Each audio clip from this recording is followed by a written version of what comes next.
വിദ്യാർത്ഥികൾക്കിടയിൽ ഇടം പിടിക്കുന്ന ലഹരി വസ്തുക്കളുടെ ഉപയോഗത്തിനെതിരെ ബോധവൽക്കരണ ലഘുലേഖ വിതരണവുമായി AIYF-ഉം AISF-ഉം പ്രവർത്തകർ.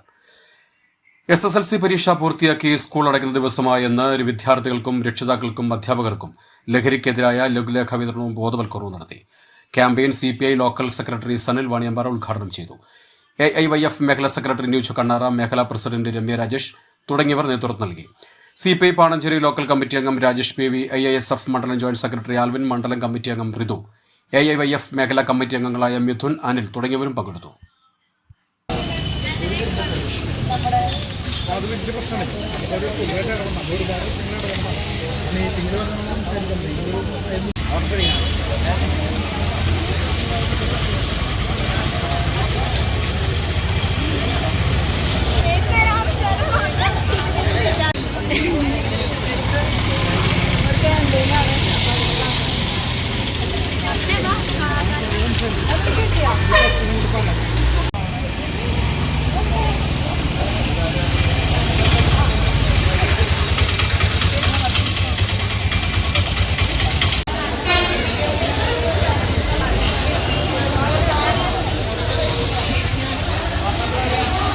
കൂടുതൽ പ്രാദേശിക വാർത്തകൾക്ക് പാണഞ്ചേരി അപ്ഡേഷൻ സന്ദർശിക്കുക.